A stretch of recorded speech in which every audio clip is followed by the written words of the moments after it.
Hello everyone, स्वागत है आप सभी का माई एग्जाम यूट्यूब चैनल पर। तो आज की वीडियो में हम अपना इंग्लिश का जो है नेक्स्ट टॉपिक करेंगे। जो बच्चे पहली बार देख रहे हैं उनको मैं बता दूं कि इंग्लिश की हमने सीरीज स्टार्ट करके जिसमें हम टॉप अपने रूल्स करने वाले हैं हर एक टॉपिक के। जितने भी आपके पार्ट ऑफ स्पीच है सबके इंपॉर्टेंट रूल हम यहाँ पे पढ़ेंगे विद एग्जाम्पल। इसके साथ साथ मैं बता दूं, यदि आपने हमारी प्रैक्टिस की सीरीज नहीं देखी तो इंग्लिश के हर एक पार्ट ऑफ स्पीच की मैंने प्रैक्टिस आप लोगों को करवा रखी है और अलग से प्लेलिस्ट बना रखी है, तो वो भी आप जरूर देख लीजिएगा और कमेंट करके जरूर बताइएगा आप लोगों को वीडियो कैसी लगी। तो एक और अपडेट आपको देनी है कि आप सभी को पता है कि एक व्हाट्सएप पे भी आपका चैनल का नया स्टेटस आ गया है। तो अपना एक नया चैनल बनाया है हमने व्हाट्सएप पे, तो वहाँ पर आप ज्वाइन कर सकते हैं माई एग्जाम बाय भूपेदिया के नाम से। इसके साथ साथ अपनी ऐप भी लॉन्च हो गई है, तो यदि आपने अभी तक नहीं डाउनलोड की है तो ऐप को भी डाउनलोड कर लीजिए। जैसे ही उसमें कुछ अपडेट होगा तो आपको नोट्स मिलने वहाँ पर स्टार्ट हो जाएंगे। क्लियर है? तो स्टार्ट करते हैं। आज की वीडियो में हम करेंगे एडवर्ब के जितने भी आपके इंपॉर्टेंट रूल हैं वो सारे के सारे हम डिस्कस करेंगे, बिल्कुल सिंपल लैंग्वेज में देखेंगे। तो स्टार्ट करते, सबसे पहला है कि टू मॉडिफाई अ वर्ब। आप सभी को पता कि एडवर्ब क्या होता है, यानी कि which add something in the verb, which add something in the verb, यानी कि जो वर्ब में कुछ ना कुछ ऐड करे, उसको क्वालिफाइज करे, तो यही होता है एडवर्ब। या फिर मॉडिफाई करे किसको, या तो वर्ब को या एडजेक्टिव को या कोई दूसरा एडवर्ब है उसको क्या करता है, वो मॉडिफाई करता है। ठीक है, क्वालिफाइज करता है। कैसे? एग्जांपल से समझते हैं। सी राइट्स वेरी केयरफुल, भी वो लिखता है। सी राइट, सी लिखती है, वह लिखती है। कैसे लिखती है? वेरी केयरफुल, बहुत ही सावधानी से लिखती है। अब देखो एडवर्ब है आपका, ये आपका एडजेक्टिव है केयरफुल, तो केयरफुल को हटा के पहले क्या लिखोगे आप? केयरफुली। सी राइट्स केयरफुली, वो केयरफुली लिखती है, सावधानी पूर्वक लिखती है, सावधानी से लिखती है, लेकिन वो बहुत ही सावधानी से लिखती है। तो इस केयरफुली को कौन मॉडिफाई कर रहा है यहाँ पे? वेरी। कौन कर रहा है यहाँ पे? वेरी मॉडिफाई कर रहा है। ये आप लोगों को ध्यान यहाँ पे रखना है। यानी कि वो एडवर्ब के बारे में भी कुछ ना कुछ बता रहा है कि लिखती तो है सावधानी से, लेकिन बहुत ही सावधानी से लिखती है, इस तरीके से। जैसे मैं बोलूं एक और एग्जांपल, ही वॉक्स, वो चलता है, लेकिन मैं बोलूं कि कैसे चलता है, इस वर्ब को मेरे को मॉडिफाई करना है, क्वालिफाई करना है। ही वॉक्स स्लोली, भाई वो बिल्कुल आराम आराम से चलता है, बहुत आराम आराम से चलता है। तो इस तरीके से आप लोगों को ध्यान रखना है कि एडवर्ब का काम क्या होता है, या तो वर्ब को या किसी एडजेक्टिव को या दूसरे कोई एडवर्ब को क्या करता है? मॉडिफाई करता है, उसके बारे में कोई चीज बताता है। ये चीज आप लोगों को ध्यान रखनी है। क्लियर है? यहाँ पर देखो केयरफुली एडजेक्टिव है तो वहाँ पे हटाना है उसको। क्लियर है? अगला देखते हैं कि अगला क्या है। कि अगला बोला कि two means, TW2 means more than required, it is used with the unpleasant adjective, यानी कि नेगेटिव के साथ हम यूज करते हैं, जो सुनने में अच्छे नहीं लगते ना जो चीजें, उनके साथ हम टू का यूज करते हैं, TW2 का।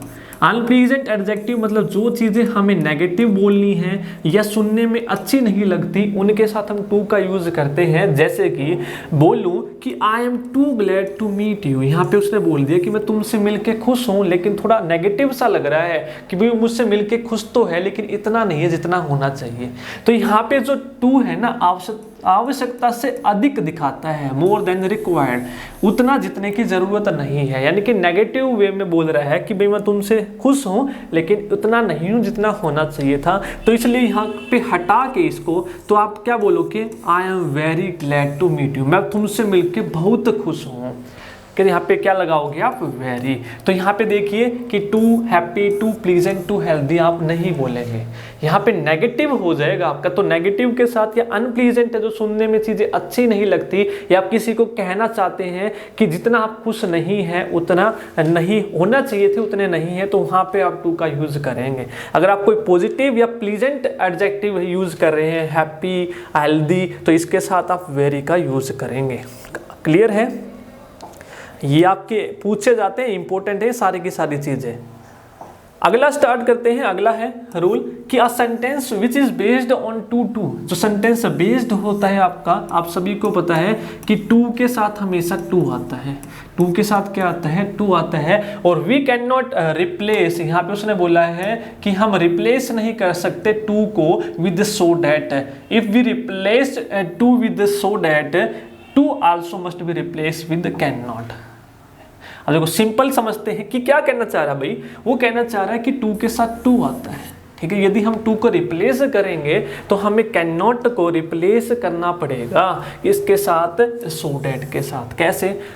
ही is too weak so that he can not walk, कि वो इतना वीक है, इतना कमजोर है कि वो चल नहीं सकता। तो टू के साथ हम सो डैट नहीं लगाएंगे। क्या नहीं लगाएंगे? सो डैट नहीं लगाएंगे। तो हम बोलेंगे he is too weak to walk. तो यहाँ पे कैन नॉट हटा दोगे, सो डैट को हटा दोगे, तो सिंपल बोलोगे he is too weak to walk. Too के साथ हम क्या यूज करते हैं? टू। क्लियर है? वो इतना कमजोर है कि चल नहीं सकता। जैसे और इसको चेंज करना चाहो कि यदि आपको टू को चेंज करना है सो में, किसको यूज करना है? सो में, तो टू को आप रिप्लेस कर दोगे आप कैन नॉट से। जैसे कि ही इज सो वीक, वो इतना कमजोर है, दैट मतलब कि वह कैन नॉट वॉक, चल नहीं सकता। कैन नॉट मतलब चल नहीं सकता। या तो आप टू यूज करोगे, यदि आपको सो यूज करना है तो सो के साथ हम डैट यूज करेंगे और फिर आगे कैन नॉट। ये आप लोगों को ध्यान रखना है कि इतना की ये चीजें आप लोगों को ध्यान में रखनी है, इंपॉर्टेंट है आपके। देखो अगला जो है मोस्ट इंपॉर्टेंट रूल है, बहुत बार एग्जाम में दिया जाता है और बच्चे कंफ्यूज रहते हैं इसमें, मच टू और टू मच में, मच टू और टू मच में। तो आपको ध्यान रखना, जब भी आप मच टू का यूज करेंगे तो मच टू के बाद हमेशा और हमेशा क्या आता है? एडजेक्टिव आता है। और यदि आपको टू मच यूज करना है तो टू मच के बाद हमेशा और हमेशा नाउन आता है। हमेशा और हमेशा क्या आता है? नाउन आता है। तो ये चीजें आप लोगों को ध्यान रखनी है। तो एग्जाम्पल से समझेंगे, बिल्कुल आपको क्लियर हो जाएगा एग्जाम्पल से। जैसे कि his failure is too much painful for मी, उसकी असफलता मेरे लिए बहुत दुखद है। उसकी विफलता मेरे लिए बहुत अधिक दुखद है। मेरे लिए क्या है? दुखद है। तो यानी कि दुखद मतलब यहाँ पे पेनफुल यानी कि एडजेक्टिव है। तो एडजेक्टिव के बाद मैंने क्या बोला कि क्या आएगा? अनप्लीजेंट है। अनप्लीजेंट मतलब सुनने में अच्छा नहीं, नेगेटिव मतलब दुखद है, तो ये क्या है आपका? अनप्लीजेंट है। तो सुनने में थोड़ा मजा नहीं आता, इस तरीके से करेंगे। तो जब भी आप एडजेक्टिव बोलेंगे तो एडजेक्टिव के साथ क्या लगाएंगे? Much too. तो इसको चेंज कर देंगे, his failure is much too painful for me, कि उसकी विफलता, उसकी असफलता मेरे लिए बहुत दुखद है। तो यहाँ पे मच टू यूज करेंगे, टू मच का यूज नहीं करेंगे। टू मच कहाँ पे यूज करेंगे? जहाँ पे नाउन आएगा, जहाँ पे नाउन आएगा। देखते हैं नाउन का एग्जाम्पल है यहाँ पे। जैसे कि हिज वाइफ्स रूड बिहेवियर, उसकी वाइफ का जो रूड बिहेवियर है, gives him much too pain, उसको बहुत दुख देता है, उसको बहुत दुख देता है, पहुंचाता है। उसकी वाइफ का रूखा व्यवहार उसको बहुत दुख पहुंचाता है, उसको दुख देता है। तो देखो यहाँ पे पेन क्या है? यहाँ पे पेन है, दुख नाउन है। तो नाउन के साथ मच टू का यूज नहीं करेंगे। क्या बोलेंगे आप? His wife's rude behaviour gives him too much pain. तो नाउन आया है तो क्या बोलेंगे? Too much. क्लियर हो गया होगा आई होप आपको मच टू और टू मच में क्या डिफरेंस है, मच टू और टू मच में क्या डिफरेंस है। तो इस तरीके से प्रैक्टिस इसकी मैंने करवा रखी है, तो प्रैक्टिस आप देख लेंगे तो सारी चीज़ें आप लोगों को वहाँ पे भी क्लियर हो जाएंगी। अगला है रूल, यदि वीडियो पसंद आए तो लाइक ज़रूर कर दीजिएगा और कमेंट करके भी ज़रूर बताइएगा सीरीज़ आप लोगों को कैसी लग रही है। यदि आपने मैराथन क्लास नहीं देखी है वोकैब की तो वो भी आप ज़रूर देख सकते हैं, जिसमें आपकी पूरी मैराथन मैंने उसमें वोकैब डाल रखी है आपकी। तो जल्द ही आपकी टेंस, वॉइस और नरेशन की भी क्लास एक साथ में करवा दूंगा एग्जाम से पहले, ठीक है। तो अगला चलते हैं। अगला है कि quite and all are not use together. Quite और ऑल का हम कभी भी एक साथ यूज नहीं करते हैं, दोनों का एक ही मतलब होता है। क्वाइट के साथ कभी भी ऑल का यूज नहीं करते हैं। जैसे कि he is quite all right, तो क्वाइट के साथ ऑल का यूज नहीं करेंगे। या तो बोलोगे आप ही इज क्वाइट राइट या he is all right, he is all right, ठीक है, कि वो बिल्कुल ठीक है। ऑल का भी ही इज ऑल राइट वो बिल्कुल ठीक है। तो आप क्वाइट और ऑल का एक साथ यूज नहीं करेंगे। जैसे कि he is quite right, he is quite right या ही इज ऑल राइट, इस तरीके से आप लोगों को यहाँ पर बोलना है। ये दिया जाता है कई बार क्वाइट के साथ आपका दे देगा आपको एरर ऑल का यूज करके।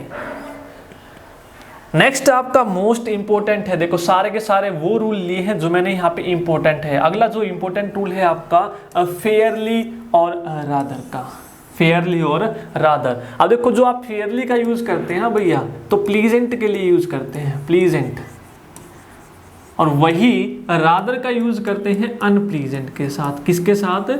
अनप्लीजेंट के साथ।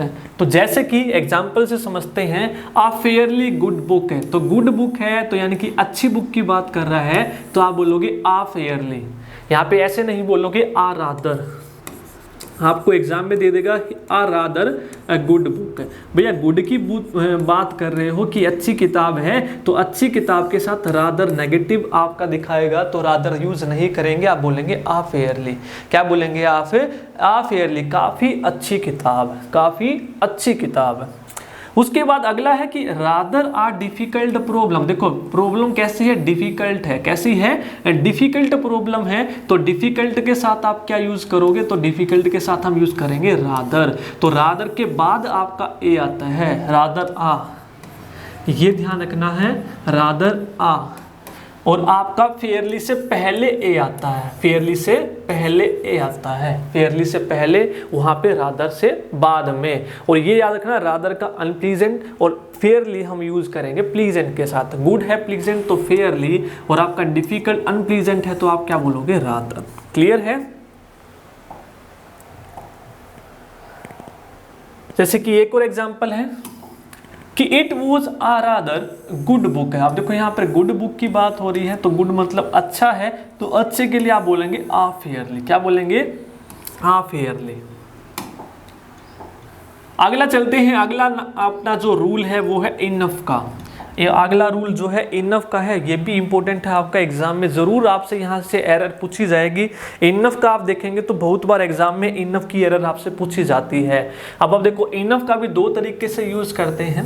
When enough is used and as an adverb preceded by an positive degree, तो इनफ से पहले हमेशा और हमेशा पॉजिटिव डिग्री आती है। क्या आती है? पॉजिटिव डिग्री आती है। आपकी 3 डिग्रियां होती हैं, पॉजिटिव, कंपैरेटिव और सुपरलेटिव। तो इनफ से पहले हमेशा और हमेशा पॉजिटिव डिग्री यूज करेंगे। जैसे he is greater enough to pardon you, he is greater enough to pardon you, ये आप लोगों को ध्यान रखना है।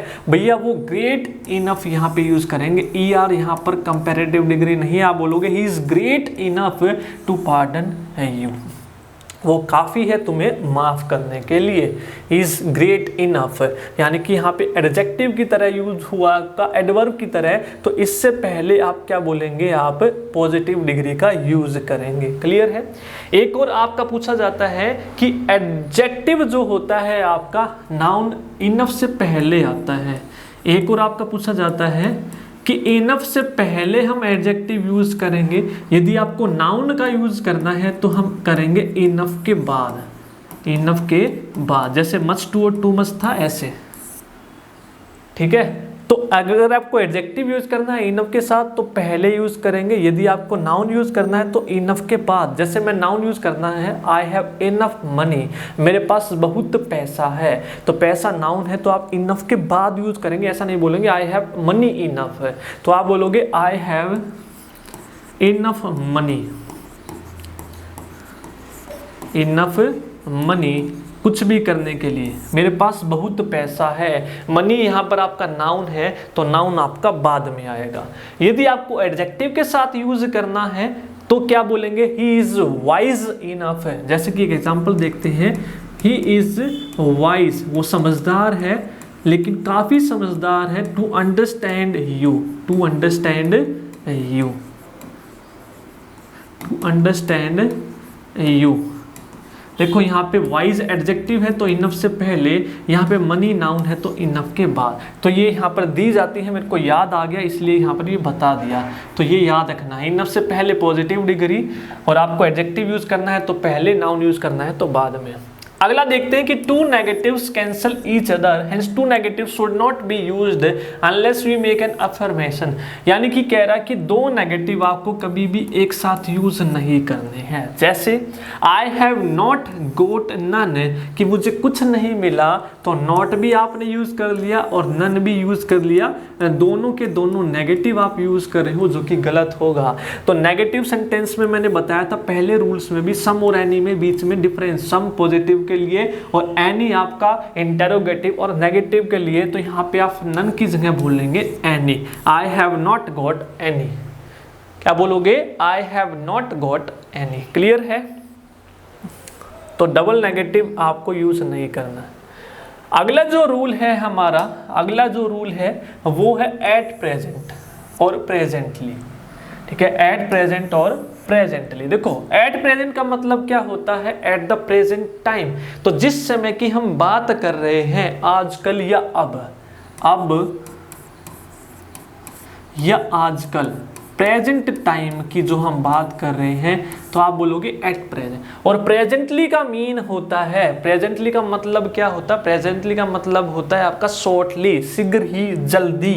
ठीक है, शॉर्टली के फॉर्म में हम यूज करते हैं, जल्दी या शीघ्र ही। तो यहां पर देखते हैं क्या लिखा है कि means shortly and these should not B confused. ठीक है, अभी मैंने बताया एट प्रेजेंट का मतलब एट द प्रेजेंट टाइम, अब तक। अभी प्रेजेंटली का मतलब शॉर्टली, ठीक है, शीघ्र ही, जल्दी, इस सेंस में हम यूज करते हैं। एग्जांपल से हम समझेंगे, इसको क्लियर होगा आपको। Nothing more can be done presently, वो कह रहा है और कुछ नहीं किया जा सकता अभी। ठीक है, यानी कि अब और कुछ नहीं किया जा सकता, प्रेजेंट टाइम की यहां पर बात कर रहा है। तो प्रेजेंटली नहीं बोलोगे, आप बोलोगे at present. Nothing more can be done at present, कि प्रेजेंट टाइम में अभी की बात कर रहे हैं तो कुछ नहीं किया जा सकता और, तो आप बोलोगे एट प्रेजेंट। क्या बोलोगे आप? At present. एक और एग्जांपल देखते हैं प्रेजेंटली का, कि he will come back at present. He will come back at present, भैया वो आ जाएगा, लेकिन अभी थोड़ी ना आ जाएगा, शीघ्र ही आ जाएगा, जल्दी आ जाएगा, तो शॉर्टली आ जाएगा। तो यहाँ पे आप बोलोगे he will come back presently. At present हटा के क्या लगा दोगे? प्रेजेंटली। कुछ समय, कुछ ना कुछ टाइम लेगा, ऐसा नहीं कि अभी बोल रहा हूं तो अभी आ जाएगा, चुटकी बजाऊंगा और मेरे सामने प्रेजेंट। और ये आएगा लेकिन शीघ्र ही आएगा, कुछ समय में आएगा। ठीक है, इस तरीके से आप बोलेंगे।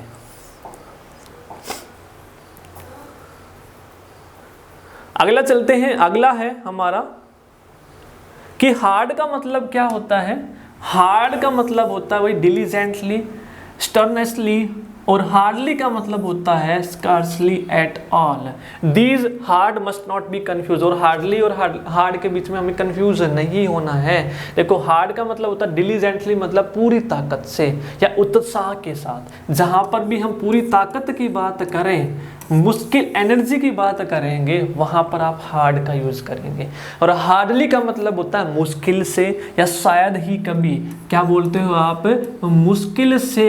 भाई मुश्किल से तो मेरे को ये हाथ लगा है, शायद ही वो कभी आएगा, शायद ही मुझे वो मिल पाएगा, इस तरीके से। तो हार्ड और हार्डली में कंफ्यूज नहीं होना है। एग्जाम्पल से समझते हैं।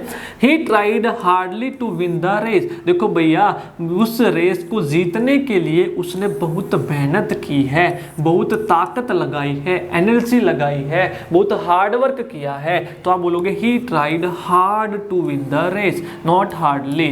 ठीक है, ऐसा नहीं कि मुश्किल से। ठीक है, ही ट्राइड, मुश्किल से ट्राई किया है उस रेस को जीतने के लिए। भैया उसने बहुत मेहनत लगाई है, बहुत कोशिश की है। तो बहुत का मतलब, ताकत का मतलब सेंस होता है आपका hard to win the race. इस तरीके से आप लोगों को बोलना है कि उसने पूरी ताकत लगा दी, पूरा जोश लगा दिया उस रेस को जीतने के लिए। हार्डली का एग्जाम्पल समझते हैं कि he has eaten hard anything today। भैया he has eaten hard, क्या उसने हार्ड कुछ खाया है? और हम बोलते हैं ना भैया मुश्किल से ही आज मैंने कुछ खाया है, आज मैंने मुश्किल से कुछ खाया है। तो हार्डली, और हार्डली नेगेटिव है तो नेगेटिव के लिए आपका यूज बोलेंगे एनीथिंग। तो आज मैंने मुश्किल से कुछ खाया है, थोड़ा बहुत खाया है, इस तरीके से आप बोलेंगे। क्लियर है? आई होप आपके क्लियर हो गए होंगे डाउट। अगला अगला चलते हैं मच और वेरी। अगला जो रूल है हमारा मच और वेरी का है। देखो मच और वेरी में क्या डिफरेंस है कि much is used before part participles adjective और एडवर्ब ऑफ कंपैरिजन। जहां भी कंपैरिजन की बात हो रही है वहां पे हम यूज करेंगे, और वेरी का हम यूज करते हैं before the present participles adjective of adverb of positive degree. ठीक है, यानी कि दो है मच और एक है वेरी, पॉजिटिव के साथ, और मच यूज करते हैं कंपैरेटिव के साथ, कंपैरेटिव और पास्ट पार्टिसिपल, और ये आपका प्रेजेंट। जैसे एग्जांपल से समझते हैं कि the news is much surprising, जो न्यूज है वो बहुत ही सरप्राइजिंग है, तो यहाँ पे पॉजिटिव है और आईएनजी है, तो कंपैरिजन नहीं कर रहे, हम यहाँ पे बता रहे हैं जो न्यूज है वो बहुत सरप्राइजिंग है, तो यानी कि यहाँ पे बोलेंगे वेरी। क्या बोलेंगे? वेरी। प्रेजेंट पार्टिसिपल यहाँ पे फर्स्ट फॉर्म और आईएनजी के साथ क्या बोलोगे? वेरी मच यूज नहीं बोलोगे। और जहां पे पास्ट पार्टिसिपल आएगा या फिर आपका कंपैरिजन आएगा, जैसे कि I was surprised eight hearing the news, I was surprised, यहाँ पे सरप्राइज्ड यानी कि पार्टिसिपल आ गया, एट किस पे सरप्राइज था? न्यूज सुन के, तो आई वॉज मच सरप्राइज्ड, कंपैरिजन हो रहा, मैं बहुत सरप्राइज हुआ ये न्यूज सुन के, तो बोलोगे I was very surprised, I was very surprise, I was much surprise, बहुत सरप्राइज हुआ, तो वेरी को हटा के क्या बोल दोगे? Much. Positive degree ING, much participle और आपका कंपैरिजन। और कई बार आपने देखा होगा पास्ट पार्टिसिपल के साथ हम वेरी का भी यूज करते हैं जहाँ पे हम कंपैरिजन नहीं करते, जहाँ पे हम कंपैरिजन नहीं करेंगे वहाँ पे हम वेरी यूज कर सकते हैं पास्ट पार्टिसिपल के साथ। क्लियर है? अगला है कि हार्डली का मतलब होता है रेयरली, बता चुका हूं मैं, मुश्किल से। क्या होता है? मुश्किल से। It is a hardly job, भाई मुश्किल से जॉब थोड़ी ना, ये मुश्किल से जॉब है, ये बोलेंगे हम ये मुश्किल जॉब है, तो it is a hard job. क्या है? It is a hard job. और हार्ड आपका क्या है? एडजेक्टिव है। हार्ड क्या है आपका? एडजेक्टिव है। तो जॉब है भाई, जॉब कैसी है? हार्ड है। तो हार्ड को डिस्क्राइब कौन करेगा? एडजेक्टिव करेगा, तो हार्ड बोलेंगे। आप क्या बोलोगे? हार्ड बोलोगे। क्लियर है? अगला रूल देखते हैं। अगला रूल है यहां पर एगो का। किसका है भैया? एगो का। देखो एगो जो होता है, एगो को हम हमेशा और हमेशा पास्ट इंडेफिनिट के साथ यूज करते हैं। किसके साथ यूज करते हैं? पास्ट इंडेफिनिट के साथ। तो यहाँ पे उसने बोला है कि एगो is always used with the past indefinite, यानी कि सेकंड फॉर्म के साथ यूज करते हैं। ठीक है, must be in the past indefinite tense. Example से समझते हैं, he has come a month एगो, कि भैया वो एक मंथ पहले आया, तो यानी कि यहाँ पे हैज कम हटा के क्या बोलोगे? V2 लगा दोगे। ही केम, आया, अ मंथ एगो, एक महीने पहले आया।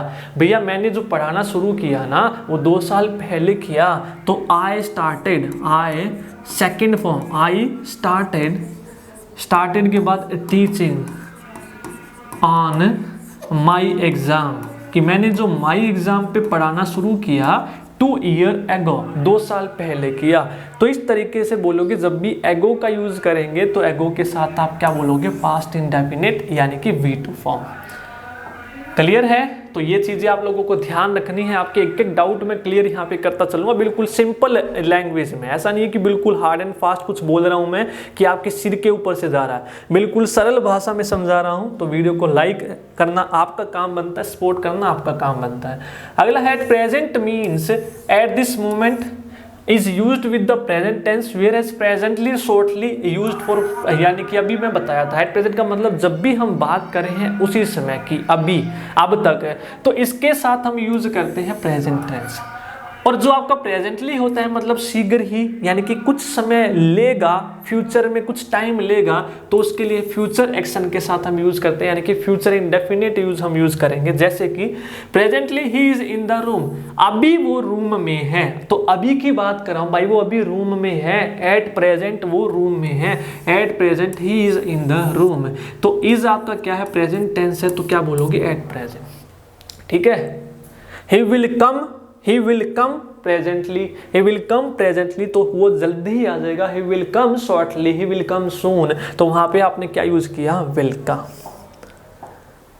अगला है early means just after beginning of anything. देखो भैया अर्ली का मतलब होता है कोई चीज शुरू हुई है उसके तुरंत बाद। Soon means just after a point of time, कि जब हम टाइम की बात कर रहे हैं तब कुछ टाइम की बात करें उसके कुछ क्षण ही बाद, कुछ जैसे अभी मैंने कुछ बोला कि ही विल कम सून, जैसे ही मैंने बोला वो आ गया, ठीक है। तो पॉइंट ऑफ टाइम और जहाँ पे कुछ चीज शुरू हो गई जस्ट उसके बाद हम अर्ली का यूज करेंगे। एग्जाम्पल से समझते हैं अर्ली और सून का। अर्ली और सून का, सून मतलब जल्दी और अर्ली मतलब आपका होता है कि बिफोर द एक्सपेक्टेड टाइम, यानी कि निर्धारित समय से पहले भैया वो आ जाएगा। ट्रेन विल कम अर्ली, ठीक है। एग्जाम्पल से समझते हैं आपको क्लियर होगा। Roses blossomed early this morning, early this spring. भैया जो रोज है ना, जो गुलाब है आज सुबह सुबह गुलाब खिल गए, यानी कि जल्दी आ गए, ठीक है, जल्दी आ गए, यानी कि जैसे ही सुबह हुई, सुबह होते ही क्या हो गए, गुलाब खिल गए। तो roses blossomed early this spring, ठीक है। जैसे ही स्प्रिंग आई तो स्प्रिंग होते ही आपके जो है आपके, या मॉर्निंग बोलो या स्प्रिंग बोलो, मॉर्निंग बोलेंगे तो सुबह सुबह गुलाब खिल गए। अब देखो सून है, ही विल बी देयर सून, वो शीघ्र ही आ जाएगा, जल्दी ही आ जाएगा। तो यहाँ पे पॉइंट ऑफ टाइम बोल रहा हूं मैं, बोलते ही वो आ गया। अगला है the sentence starts with the seldom. देखो मोस्ट इंपोर्टेंट है एडवर्ब का, जो भी sentence seldom, never, hardly, rarely, scarcely से शुरू होते हैं वहां पे इनवर्स स्ट्रक्चर यूज होती है। मोस्ट इंपोर्टेंट मार्क कर लेना। इनवर्स स्ट्रक्चर का मतलब जो आपकी हेल्पिंग वर्ब होती है वो पहले आ जाती है सब्जेक्ट से। जैसे seldom I had seen such a beautiful sight, seldom I had seen such a beautiful sight, ये बोल रहा है, ठीक है, कि शायद ही मैंने इतनी सुंदर जगह देखी है, मुश्किल से देखी है। तो यानी कि जैसे ही आपने सेल्डम बोला, जैसे ही सेल्डम बोला इनवर्स हो जाएगा, ये आपका सब्जेक्ट आई से पहले आ जाएगा। Seldom had I seen such a, ठीक है, यानी कि इंटेरोगेटिव बना दोगे, कहने का मतलब सिंपल में समझो, इंटेरोगेटिव बना दो, सब्जेक्ट बाद में लिखो हेल्पिंग और उसके बाद main verb. Seldom had I seen a, ठीक है, इस तरीके। जैसे एक और लेता हूं, hardly does he come here. जैसे हार्डली, हार्डली जैसे यूज किया, डज ही कम हेयर, वो मुश्किल से यहां आता है। हार्डली डज ही, तो डज आपने पहले लगा दिया, ही बाद में। इस तरीके से आप लोगों को यूज करना है। अगला है एक और इन्वर्जन आपकी होती है, वो कौन सी होती है, वो आपकी होती है here, there, away, out, up, indoor और आउटडोर। इनके साथ आप बोलते हो तो इसमें भी आपका इन्वर्जन यूज होता है। जैसे अवे वेंट सीता, ऐसे नहीं बोलोगे अवे सीता वेंट, तो यानी कि वेंट पहले लगाओगे, मेन वर्ब पहले आ जाएगी और उसके बाद सीता, मेन वर्ब और ऑक्सिलरी वर्ब, फिर उसके बाद main verb is used before the subject. Subject से पहले आपकी मेन वर्ब और ऑक्सिलरी वर्ब आपकी आ जाएगी, ये आप लोगों को ध्यान रखना है। अवे वेंट सीता, सीता चली गई, ठीक है। हेयर